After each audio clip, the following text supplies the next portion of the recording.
welcome to My 11 Circle presents Cricbuzz Live. Yes, everyone's still celebrating that India win over Australia and a lot of talk about a little rain around Southampton, but the good news is that the rain is still staying away and we are having a start. We've definitely had a toss to start with, that's the good news, and that's something again hasn't gone South Africa's way. The West Indies winning the toss and, as expected, on a rainy day, invited the opposition to bat first. That's the fixture we have for you from the Rose Bowl in Southampton. South Africa against the West Indies, a big game for the South Africans to try and turn things around. Lots happening off the field as well in the cricket world. We'll touch on that as the show goes on. In the studio, I've got Zaheer Khan, Joy Bhattacharjya.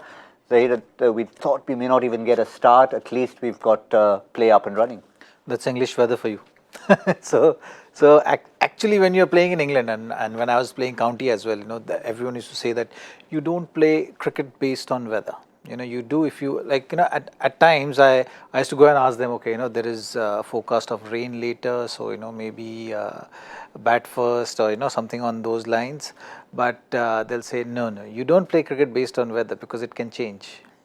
Yeah, so it has changed today. It's almost like when you have a conversation with an Englishman, if you don't talk about the weather, you probably don't know what to talk about. I mean, what else do you do? A country that it rains 200 days a year, you've got to talk about something. That's the first thing that will come. But isn't this the kind of weather where as a fast bowler, you'll be licking your lips to have a go at this kind of? Looks like it, for sure. I mean, days like these in England, as a bowler are the days which you should enjoy the most. Yes, it might be cold, it might be a little damp on the outfield, but the wicket will also have enough moisture, and then there will be some seam movement, which as a bowler you can just feel like bowling all day long.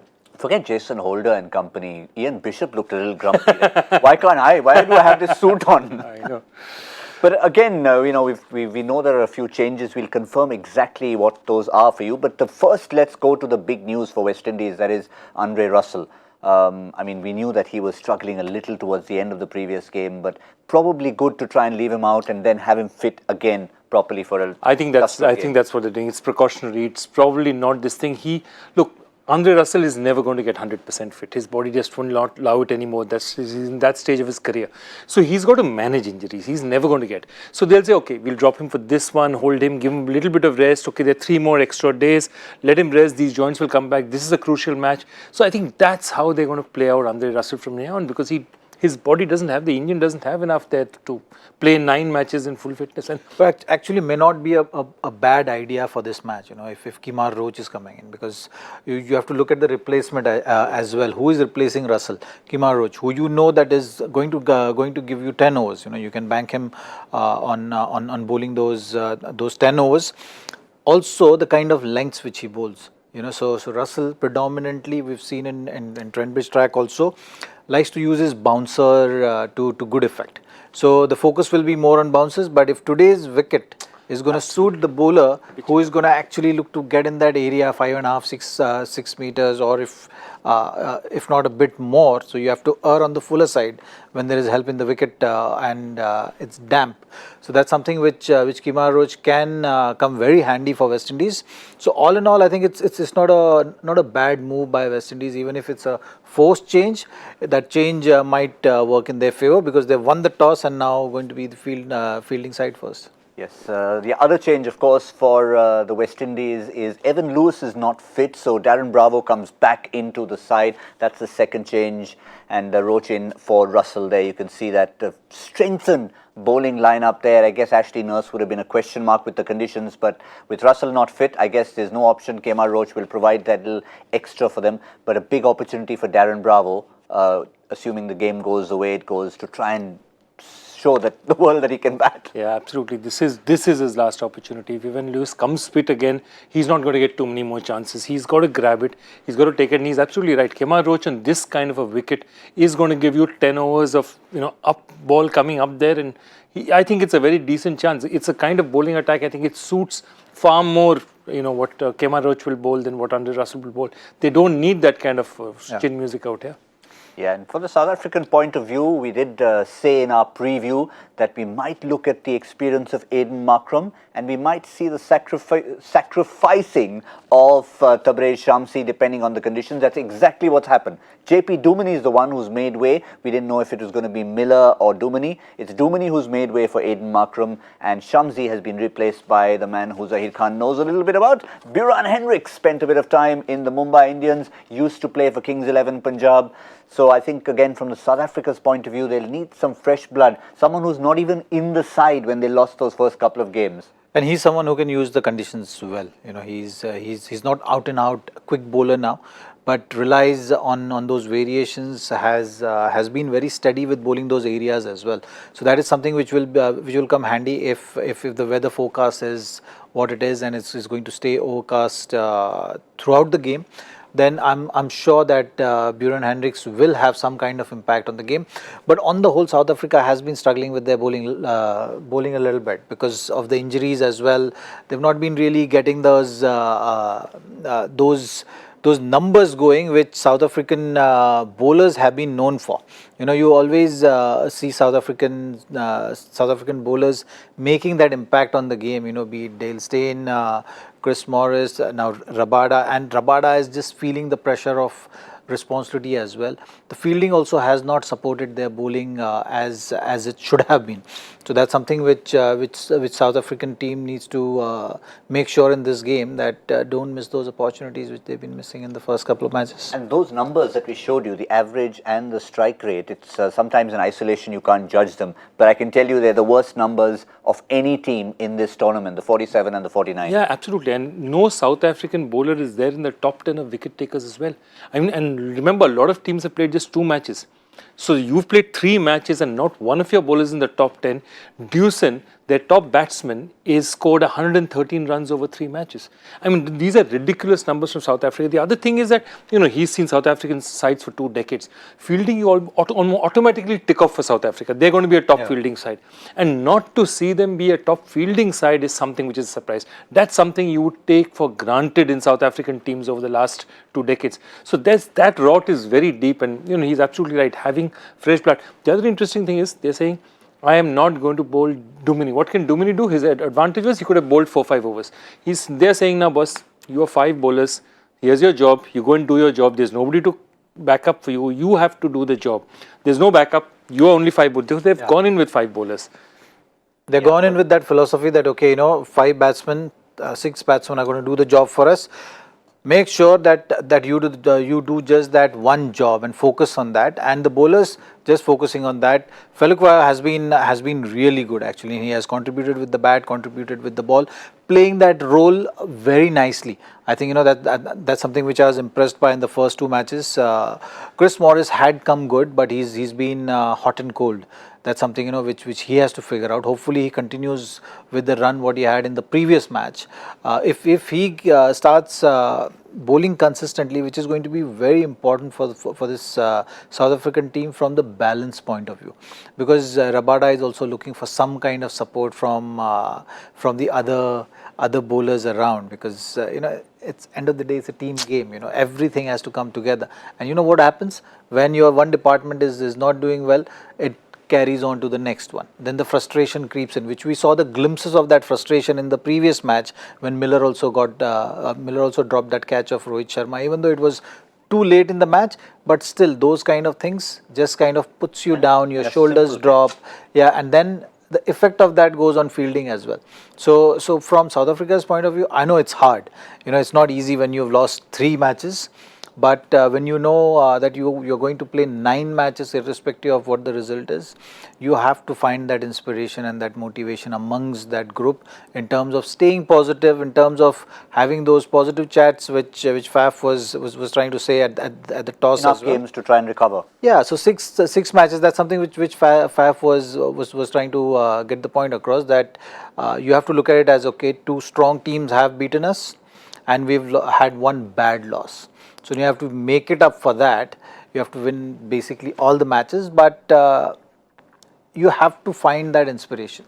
You know, if they get in that next couple of matches, you've seen turnarounds in World Cup. That's what World Cup great stories have been all about. So let's hope for South Africa that they turn it around for all the teams in this World Cup, and for viewers to enjoy the real taste of World Cup, how things go up and down, because you want to see that in World Cup. Ups and downs, those pressure movements, teams doing well, coming back, coming from behind and winning those matches. So from that point of view, you'd want South Africa to come back in the tournament. We've seen enough examples of that. I mean, 92, we keep referring to Pakistan in 1992, the 74 all-out, 99 Australia, enough examples. I mean, even if you go back to 1983, and the underdogs in a sense, India, not even featuring in the top, West Indies, England, etc., and they went on to win, of course. There are comebacks, there are fairy tales, even Sri Lanka, for example, in 1996. But in terms of South Africa, we've talked about departments, as Zaheer Khan mentioned, bowling, batting, fielding. Can it get any worse? Unfortunately, it has. Even off the field, you're talking about players who are not there, have created a bit of a controversy, and we are referring to AB de Villiers and the retirement. It's not the only retirement we'll talk about on today's show, but for now, let's focus on AB, and this is what Otis Gibson had to say. I don't think you have to beg a guy to play for his country, and he suspects there are a lot more people wanting AB to be here than AB himself. And that is what the controversies can do. It's a lot about the Chinese whisper. What did AB say? What did Otis Gibson think about it? What do the fans think? What do the teammates in the dressing room think? And as we've said before on the show, doesn't make it any better when you add to all the on-field woes to stuff happening off the field. Yeah, absolutely. And I think Otis Gibson as the coach had to make this statement because he had to turn around and put an end to this. You see, the problem is, this is a very dangerous situation because the word has got out. Now, if I don't make an official statement, the rumors will go around even more. So as a team, as this thing, coach, I have to turn around and say, no, this is what happened, bas, ab band karo, let's close this chapter. And that's what he said. And what he said is very clear. They only asked him that we know that your body needs rest and you want to play a bit more T20. Great. Just play these two series. If you play these two series, you can be ready for the World Cup. We'll consider you for selection. He said, no, I'm not ready. And he announced his retirement. No, you can't come back after one day before and say anything. I mean, it's not fair on Dewson, it's not fair on the other people who are in the team, it's not fair on anyone to come at that point in time. So, I think Otis Gibson needs to put a rest to that, and that's what he's done. He's just said, boss, ho gaya yaar. Enough of this topic. And at least if they can put a performance on the field, that along with Otis Gibson can also put an end to everything. Absolutely, but I think also the timing of the news coming out is also wrong. After three wins, so you wonder why exactly after South Africa has lost 3 matches that news had come out. But the best way of dealing with that is how Joyda has said it. It's just perfect way of approaching it. Okay, that was the fact that happened. We dealt with it in this fashion. We are looking at things in this fashion. Now let's just go out there and play the World Cup. We have matches to win. As simple as that. Unfortunately, it's the losses that also make it worse because Otis Gibson himself was apparently not asked this when they were winning everything. Suddenly, when you start losing, you drop a catch, you start questioning certain things about the team, then everything else gets into focus. Absolutely. And I think the big thing is it will be important for Faf to stand up. The two most important people in this story now are Faf and Amla because they're the two people with the stature in the dressing room who've got to rally the guys around and said, you know what, it's us, the 15 of us versus the rest of the world. We've got to go and prove it in the field. The only way we can stop this conversation is by winning. There's only one way to stop it, that's by winning. So guys, if you want to have this conversation stopped, we need to win today. And Amla, and that's why I'm glad they didn't drop Amla because they would have been tempted looking at Markram and saying that, Amla is not looking in any kind of touch. But they said that, big horses, race horses, thoroughbreds, when they sniff a big match or a big this thing, they come up. And I think they'll tell Amla that, come on, we need you for that, a man who's got that many runs in one-day cricket, we need you up for this one time, Yes, Lara comes to mind not once but twice in World Cup history. But when you talk about the big guns, I think when you're picking your My 11 Circle team, you need to keep the big guns in mind. I know you would have all had Russell in your team. Time to get rid of him because you have the opportunity. Once you've downloaded the app, gone to my11circle.com and selected your match, you can actually make changes to the team till the very end. Dada knows that, you know that. He of course has the luxury of being in England and making those changes. Even if you're sitting far away, you know you can quickly get in there, get rid of Andre Russell, get your replacement in. Hashim Amla is still there, don't worry about that. So you need to get that right strategy going. And Dada Kavada is 5 times the amount of cash if you can get more points than him. Well, we're all playing here in the studio, but I think looking at this, you know, in terms of the toss, the West Indies will really be delighted that they can have first use of that with the ball, conditions notwithstanding. Just the fact that you might have a Duckworth-Lewis-Stearns situation means that it's a perfect toss to win. That's been their tactics through and through, I think. You know, be it World Cup, doesn't matter what kind of conditions they're playing in, whether there is pressure on, pressure is not their easy game. They've been approaching the game in this fashion. You know, they like to bowl first, and then it's a team which prefers chasing. So that's something which they've stuck to. In this World Cup so far, I've been impressed with their bowling plans. You know, they've been very clinical. Power play early on.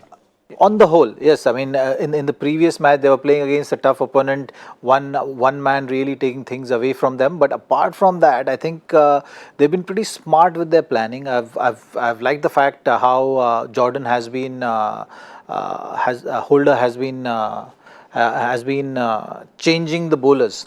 You know, using Ocean Thomas in that short burst, 3 overs.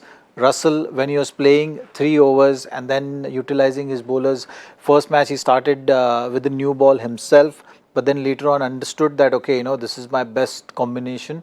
Gone to Ocean Thomas again. So that's something which he was doing very smartly.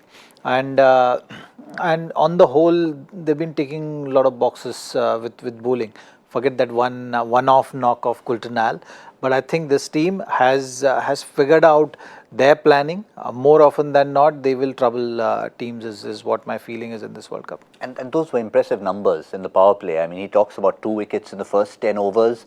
They've almost overstepped Zaheer Khan's brief. They've got 4 wickets, 5 wickets, all inside the first 10, 15. Absolutely. And I think they're a very good fast bowling side. The only thing I feel, and I'm probably wrong about it, is sometimes I feel Holder does not give himself enough. He's also a very fine fast bowler, and sometimes captains tend to not rate themselves, or he's playing a holding role rather than, he's a star bowler, he's a great user of the ball. So sometimes I feel he doesn't use himself as well as he uses the others, but he's been fantastic otherwise. And as a batsman as well, he played with so much responsibility, the way he's this thing. And if he starts emerging as a sort of reliable guy at 7, then, you know, you're talking about a batting order that's longer. You have Andre Russell will come back at some point in time. That batting order looks a bit better as well. Yes, and as we said, we did mention when we talked about AB de Villiers briefly that it's not the retirement that everyone's talking about right now across India, across the world. Somebody who made an impact on India's 2011 World Cup winning campaign, and of course in 2007 in South Africa in the World T20. And we are fortunate that we happen to have someone who made his debut alongside Yuvraj Singh, who's announced his retirement from all international cricket today. Zaheer Khan here in the studio. Zach, I'm not going to ask you for a reaction to the retirement, but just take us back to that day when both of you walked out in India blue together.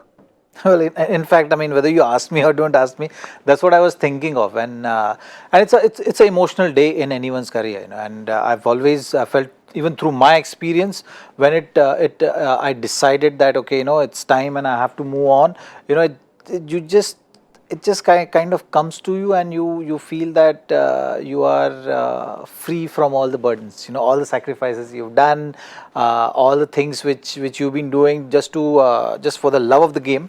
It's something, you know, which makes you feel that now it's done. I've played my part. Now it's time to start the new innings, and that's what UV is going to start now, and that's how he's going to feel as well. And when I was thinking about all this, in fact, this morning only I had a chat with him, and I was thinking about the first day, as in, you know, when Nairobi, na? Yeah, as the camp. I actually went back just prior to this tournament. ICC Champions Trophy in Nairobi in October 2000. I still remember. I think 3rd of October was our debut for both of us. But prior to that, there was a camp in Chennai, which was a lead up for the Champions Trophy, and we had about 25-30 players in that. So no one knew who is going to be selected. It was just basically, oh, all these guys are in contention, and there is a good chance. 15 will be picked from this lot who is there, and pretty much the senior guys, obviously Saurav, Sachin, Rahul, all those guys were there. So we too were very hopeful. Yuvraj has had a great under-19 World Cup, and then he was in contention. I've had a good first-class season, so I was also very hopeful to be picked. And the news broke in the afternoon, and those days there never used to be all these formal announcements and all that, or you get to hear on Twitter instant, that those kind of things were not there. So we had to wait for the news channels to break the news before someone from board calls us, because the meeting was still going on. As they announce it, the media picks it. So we are eagerly waiting for that, and both of us were sharing the room in that camp in Chennai. So as soon as the news broke, it was so good that both of us got selected in that tournament. So it was just a lot of screaming, shouting around. I was talking to my family. He was calling his family, and the atmosphere in the room was just great. And since then, I think then going to Nairobi, playing those matches together. He was once he played that knock against Australia. We all knew that we are going to see something special. Because he had great ability, and me and him always used to fight about the fact that he used to say, "Oh, but I should bat higher in the order," because obviously it's a numbers thing. Everyone wants to have those hundreds and big scores in your thing to show that, okay, I've scored this many hundred, that many hundreds. And I always used to tell him, the kind of impact you have on the game, the kind of things which you can do at that number, at that number 5 in white ball cricket, that's the most toughest number to bat at, at number 4, number 5, because you don't decide how you're going to bat. The game decides how you're going to bat at that stage. So sometimes you have to take your time, anchor the inning. Sometimes you have to go after the bowling, set that platform, and that's something which he had the ability. He had that power, that impact on the game at that number, and he had proved it. Be it NatWest, be it hitting those 6 sixes. Be it him and MS consistently finishing those matches in Pakistan, and the World Cup 2011. Who is going to forget that? The man of the series. So the uniqueness of UV was that the moment he used to get on a roll, he used to finish the tournaments. Like he always had that. There's a finishing example right there. Yeah, I mean and you look at his career. Any tournament which he started getting runs early, he's finished those tournaments with man of the series. That's something which he had done consistently, and 2011 was something very special. So this is time to celebrate UV's career, UV's achievements, and wish him all the luck for the second innings. I'm sure the second innings is going to be even better than what he had as a first innings. Well, I'm just going to keep Zaheer there on these emotional moments as we see these pictures. You've had a few emotional moments. You talked about one, which was, of course, Nairobi. He's had a second innings of a different kind with Hazel not too long ago. This is another innings, but you have to talk about the emotions of 2011 because it was a roller coaster within him. Not everybody knew outside what was going on. And on April 2nd, 2011, at the Wankhede, you were there in the same huddle being interviewed with him, and you said that I kept telling this man, you're going to win a World Cup for India.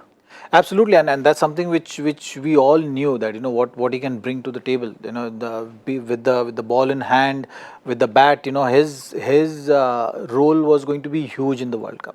So that's something which we all knew. Everyone in that team knew about it. So we had to make sure that he's in the best possible mindset for that particular tournament. And in Bangladesh, he was struggling with the wrist injury, which he was always complaining about.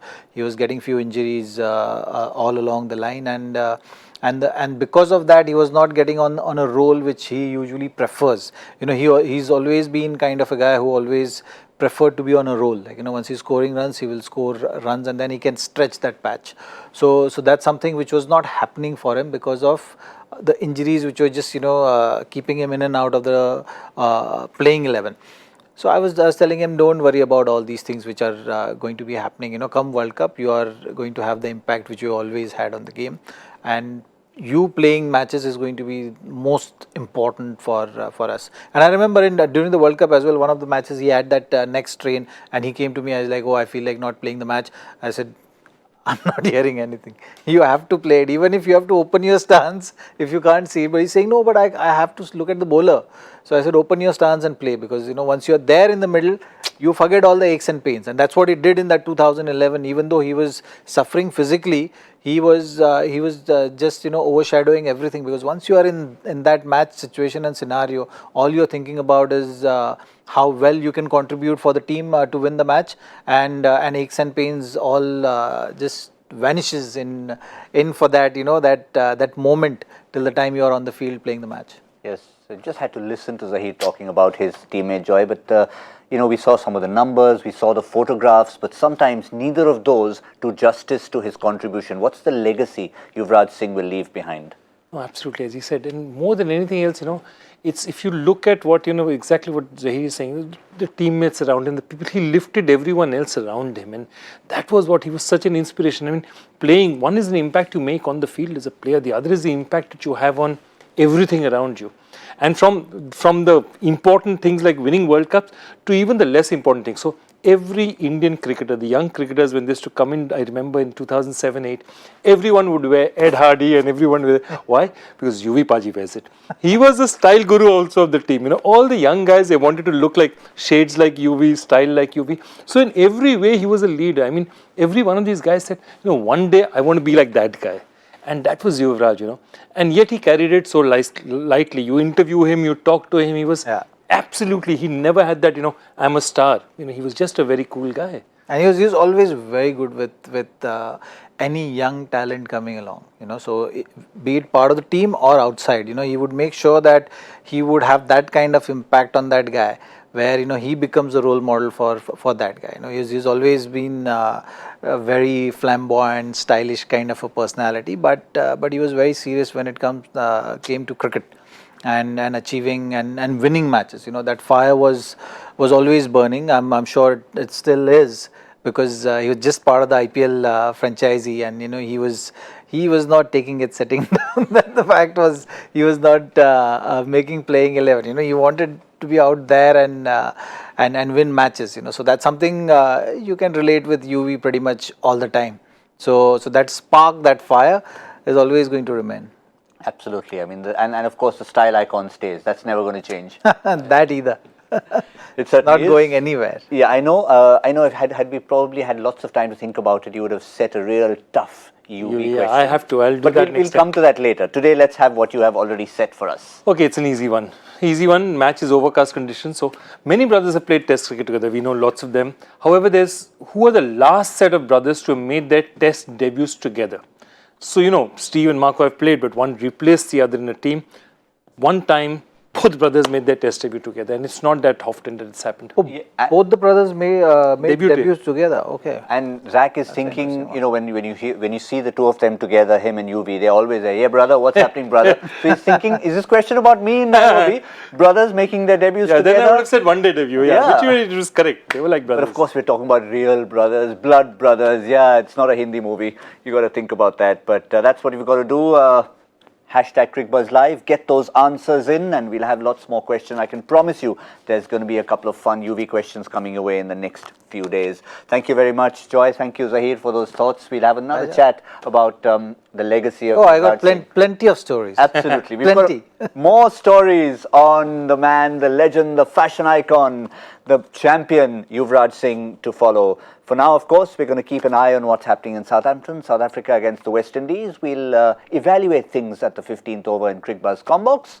This has been a very special edition of My 11th Circle presents Cricbuzz Live, but we can't go away without a prediction. It's my domain, and we got so emotionally involved with UV that we forgot about predictions. Yep.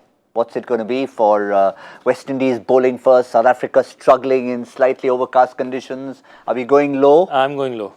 245. 245. It looks like that kind of a surface. 260. 245, But actually, 260 will be a winning score as well. 260 winning if the score, conditions are 245. What about Kemar Roach really making them talk? 225. Not worried about visas anymore. 225 is the prediction as far as the West Indies and South Africa are concerned. South Africa batting first, having lost the toss. This time, we will remind you again, Cricbuzz Combox in the 15th over. My 11th Circle presents Cricbuzz Live. We'll see you soon.